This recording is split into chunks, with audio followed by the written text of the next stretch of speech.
If you're a person who's new to tree climbing and you're afraid of falling while you ascend, this video is going to be perfect for you. I had a conversation with someone who was new to tree climbing, and they were explaining that they're really nervous about falling as they ascend. And then what I was explaining to that person is that when you're climbing, you should never be in a situation when you're going to fall, because as you climb, you're going to be tending your line. And if you are putting yourself in a situation where you can drop, you're probably doing it wrong. So what I'm going to do is go over 3 different types of climbing systems. So first I'm going to do this traditional system, and then next I'm going to show, it's the same as a traditional, but it'll be a closed friction hit system where you're using a split tail and a friction cord. And I'll show the different ways of body thrusting up a tree.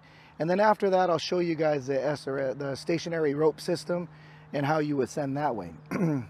So in this system, what you'll do is, it's really difficult with this system to really have enough slack in your line to cause you to fall. So when you're climbing, I think one of the most important things that you're going to need to do is you'll have to inspect the tree and look at where you're tying into and the tree, because a failing point would be where you connect into the tree. You know, if it's a good solid tree and you have a good solid tie-in point, you're not going to fall. The most you should probably do would be a swing, right? If you slip and you come free, it should be a swing and not a drop. So in this system, what you do, your hands are below your friction hitch and they're going to body thrust up.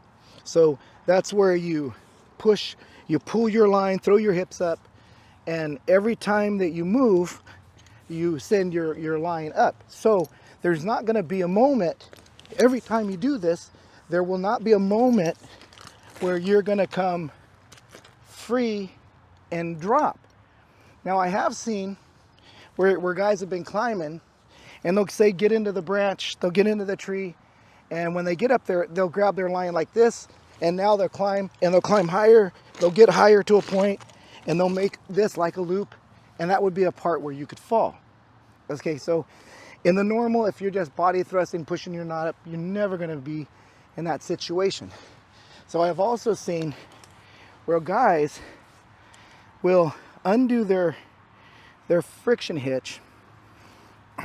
So they'll undo this, they'll have it just set like they're going to climb. And at this point, what they'll do, this will be hanging. Now they're going to grab this, and then they start climbing up, right? And they're doing this. So if you're climbing in this way, your friction hitch is not connected, right? Any little thing, a bee, a bird, a squirrel that jumps at you and you slip, it can drop you all the way to the ground, right? This is never a situation you should do. This is you know, your ticket to the hospital. So I've seen them where they've climbed up, they'll hold the line like this, and with the other hand they'll tie their hitch, right? Holding, this is in midair, they're holding the rope as they're in midair, and they're tying their friction hitch. This is not what you want to do. This is completely wrong. Remember that if you're going to climb in this kind of way, this technique, you're always going to have your friction hitch from the start until you get up into the tree. So yeah, whatever your preferred method is, if it's a Blake's, a Pressic, or if it's a taut line hitch, you should always have it connected and tied, dress, and set.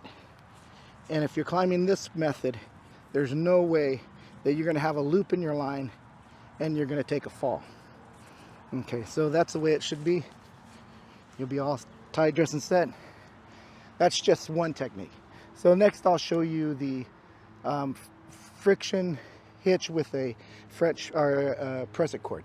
Now here we have the other system with a Pressic cord, a pulley, and a couple of carabiners. So you can see that your hitch is a lot closer to you. So in the other system, you're under the knot, your hitch, and you pull, and you always have to tend your line. So there's really no way that you're going to have a loop below yourself. You're always going to keep tension. So in a system like this, what can happen is that now that you're going to do your body thrusting, you're going to pull this line and you're going to pull it. Now some people will pull and pull and pull, and they're going to let this loop drop. Now if you do that, when you do that and you slip, if you slip, what will happen is if I let go, boom, I have this distance. Now if I am up in the tree and I'm straight down, that's a pretty good shock to your body and your rope. So the idea for this is not to make a loop below you, that every time you pull, you give a couple of pulls and you're going to tend your line. So every time you pull, you might do 2 pulls, 1, 2, and when you do 2 pulls, now you're going to tend your line. And you're going to make yourself up your way up the tree, doing a couple of pulls, and always tend your line. That way, you're never going to have a shock load. That's important. So here's another system. This is a stationary rope system. And on this, what you normally have is your climbing component, whether it's a rope wrench, a Kimbo, or Rope Runner Pro.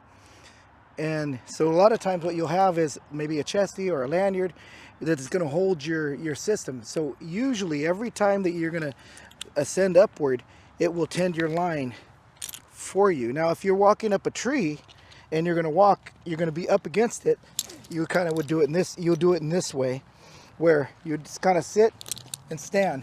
And every time that you go up, your system will ascend with you. So that's if you were up against a trunk and you're working your way up. You see, it would always go with you. So next I'll show you if you were doing it in air. So I'll do that next. So I'm at the point where I would use it as a freestanding rope. I have everything connected. I'll put my foot ascender on. I've got my chesty on already. And now what I would do is stand and start to ascend up. So every time you step, your climbing system goes with you. And you're always assured that your hitch will go with you. Okay. Here's another situation where if you were walking on a limb and you have a loop, a belly in your line like this, now this is asking for a fall. Whenever you're doing a limb walk, this would be another situation where you could take a big fall if you weren't lanyarded in. So when you're walking on limbs, you always want the tension to be taut. When you're walking, you want it to be like this. And then you would lanyard in when you get to your tie-in point. And as you're going back in, you don't want to let your line sag.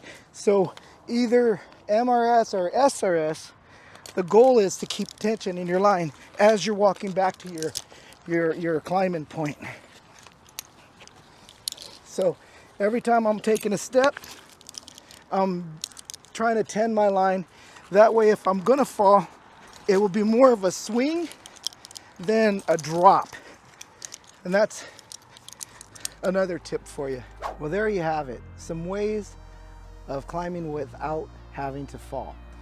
You had some examples of what not to do and some examples of what you should do. In tree climbing, it's really risky and it can be unsafe if you don't do it properly. So hopefully this will help out. I hope you guys enjoyed this video. Comment, like, and subscribe. Hit that notification bell if you like what we do.